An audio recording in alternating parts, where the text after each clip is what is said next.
It's a good thing that you took the test, ma'am.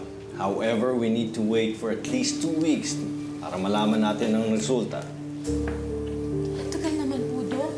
Dok, ano pong gagawin ko sa tagal na yun? Papatayin ko po sarili ko sa kakaisip na bakit sa lahat ng tao, ako pa po may HIV. Eh, hindi naman po ako nakikipag-ano sa iba. Asawa ko lang naman po talaga. Ma'am, hindi porke nagpa-test kayo ay nangangahulugan na infected kayo ng HIV. Alam mo, minsan, in some cases, nakakakita ng maruming dugo sa iba, pero lumalabas na negative for HIV.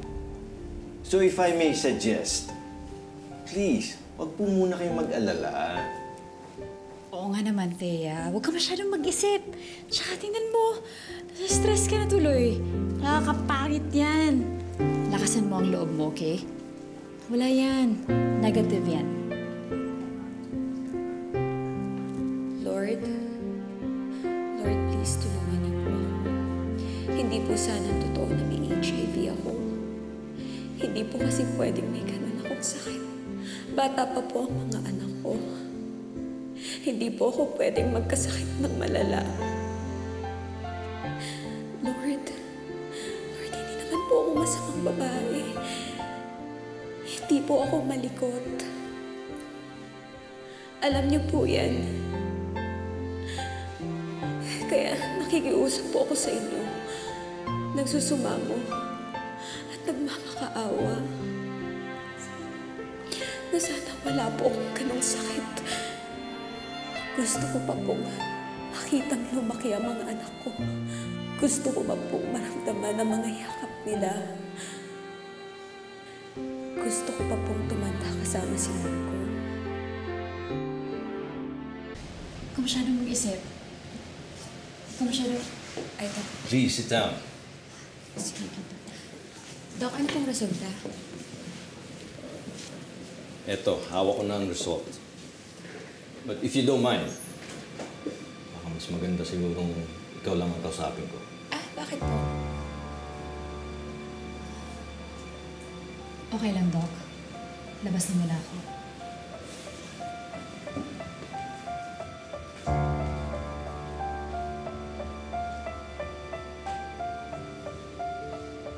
Ano pong result? Wala naman po akong HIV, di ba? Kasi wala naman pong dahilan para magkaroon ako ng ganyang sakit. Hindi naman po ako malikot na babae. Asawa ko lang po at wala na pong iba. Baka mas maganda siguro kung kausapin niyo muna ang mister ninyo. At maaaring sa kanya niyo nakuha ito. Para na rin malaman niya at para makapagpa-test na rin siya. Hindi ko po maintindihan. Di ba po yung test po, nung kinuha natin yung last time, ano po yun, mali po yun, di ba? So bakit kailangan niyo pang kausapin yung asawa ko sa kuna ng test? Yun ang problema natin, ma'am. Ayon sa result ng test ninyo, HIV reactive po talaga kayo.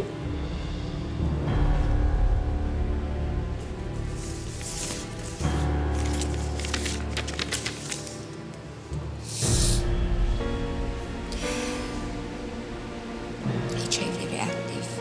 Ibig sabihin nun, positive po kayo for HIV. Nakakita po ng antibodies o viruses doon sa dugo ninyo.